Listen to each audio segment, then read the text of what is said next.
Hello, in this video I want to show you how to install Microsoft Edge browser on Oppo A17. And to do this you'll need to launch your Google Play Store. Here try to find Microsoft Edge.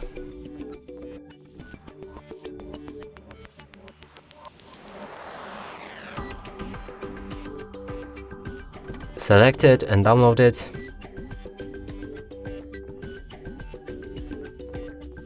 After installation process is complete, you should be able to launch it.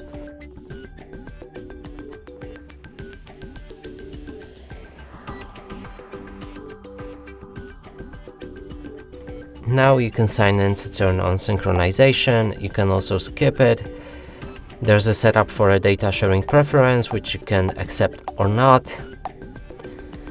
Lastly, set Microsoft Edge as a default browser.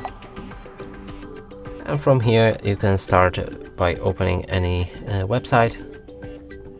As you can see, the browser works fine. And that's it for this video. Hope you like it. Please consider subscribing to our channel, leave a like and a comment below.